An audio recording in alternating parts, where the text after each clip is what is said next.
Welcome back to another episode of the Paige Show.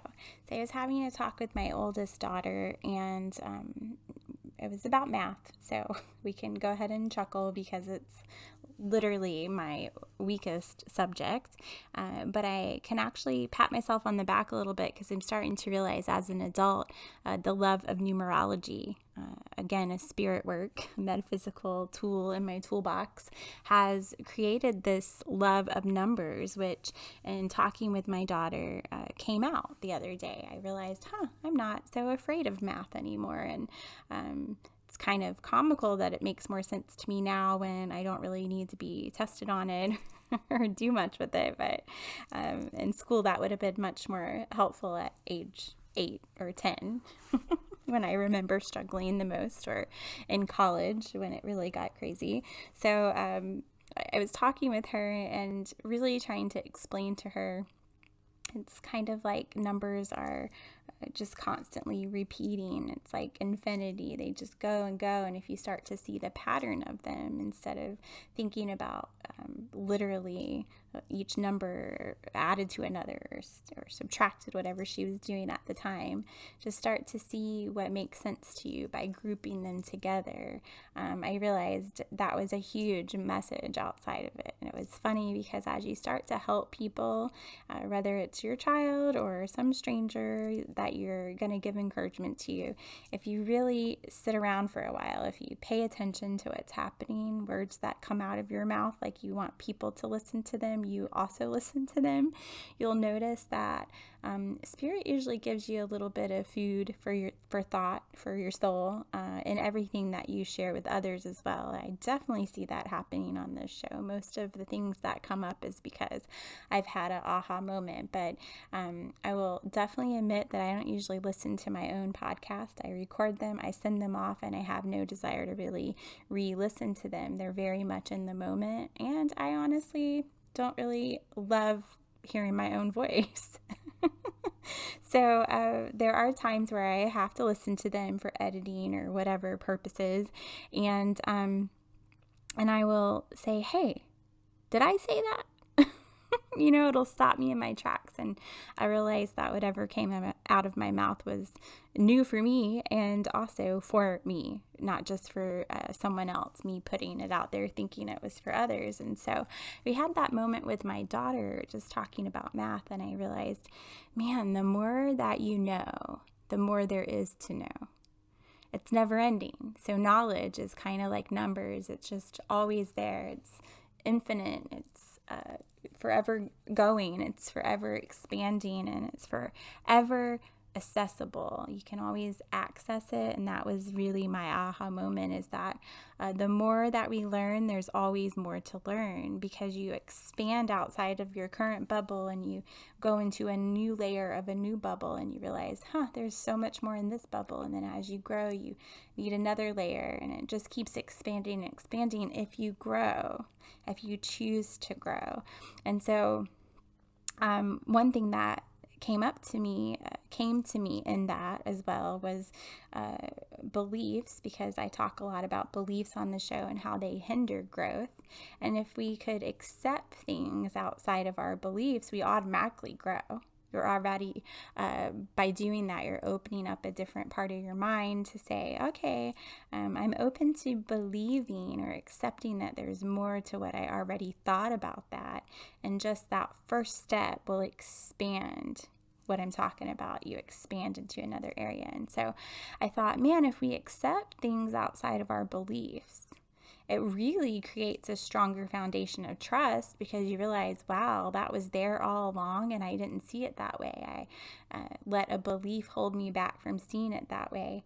And then your trust in yourself gets stronger. You trust yourself to do it again on something else and continue that expansion.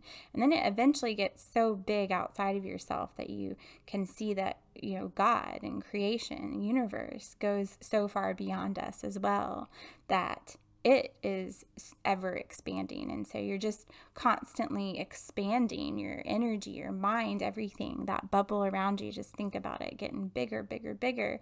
And then at that point, there's really no limitations. And if there's no limitations on you, then there's really no limitations on God's creative abilities, the universe's creative ways of bringing us what we need, of seeing a need and meeting it without us having to do anything, without us having to pray our way in, ask for it, manifest it, anything. You're just sitting in this bubble of expansion and this creative energy that is doing it all for you. And I thought, man, that's been the point all along. And I got all of that from talking about math. You're probably still wondering how that all came together, but it really started with talking about it with her, showed me that she was dealing with some of the same beliefs about herself that I had at her same age regarding math. When you're really little, you may not have all these bigger issues that we start to form about ourselves, but you can start to see them be created in little things like that, like I'm not good at math. Well, maybe you don't know what you need to know yet, but it's too soon, and it's always too soon to ever create a negative belief about yourself already that you're not good at something. And so by saying that, I was like, man, talking to the little girl in me on that, because I still, as an adult, just like at the beginning of this episode said, not my strongest subject, right? That's true. It's not my strongest subject, but I didn't say I'm not good at math anymore. And so all of those things came together of like looking at how I've grown, and something as simple as a conversation about math with my daughter, seeing those same things in her and being able to switch that for her right away just made me want to cry, because I thought, man, literally since I was a child, I've been being shaped, like all of us are, if we recognize it, to be able to be prepared for this particular moment, to show up for a little person I created, to help her through something that could have been created as a belief in her if she had not had the guidance to help her push past that now. And I thought, wow, how many people in my life have helped me with that? And it just led me on that expansion journey where you open your mind to one thought or one idea, and it just continues to blow up, because the more you know, the more there is to know.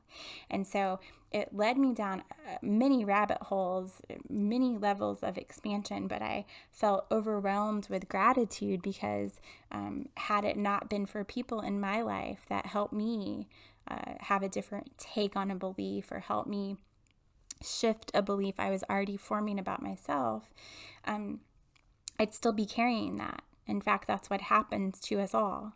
The things we still carry about ourselves that we say, we believe, or maybe we don't even realize we're saying it, but simple comments like, I'm not good at this, that's a belief. You just said it about yourself. Or, I don't believe this or that, that's an obvious one. You have the word in there for you.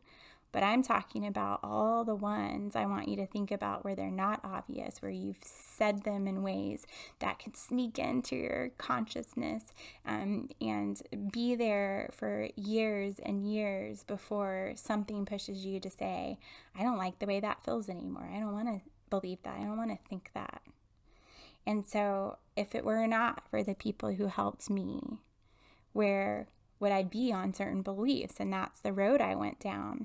And so I encourage you to think about that. Think about what you say about yourself now. Think about where you're at in life, maybe things that you really are struggling with. You know it's a belief that's holding you back.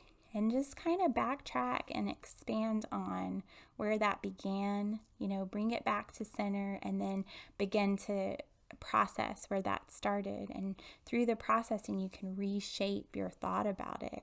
And it all starts by just sometimes simply switching the way that you say it. Like, that's not my strongest subject versus I'm not good at that. Those are really good verbiage changes that changes the energy of that and helps you switch out of belief systems. So I know I'm probably rambling at this point, but I guess I get to do that. So I wanted to really point out that in the most simple moment of talking about something that feels very, very physical, material world, like math, you can really just go down all these different rabbit holes. You can really get into that expansion of realizing that the more you know, the more there is to know. Your beliefs are what's holding you back from that. And so in assessing all of that, you can help yourself and help others, and be able to be in a place of gratitude for how far you have come, how far you have grown in different areas of your life. And even if that starts now, you will remember what I say today, so that a year from now, 5 years from now, you're like, aha, now's my moment where I see how I have progressed and how I have grown from that old belief or thought, of letting it go, switching it up, and expanding into that creative energy of the universe that's literally here around us, waiting for us to just jump in, be a part of it, and let it flow for our soul, just a soul flow of energy around us. So I will leave that with you, and we will meet up again next time.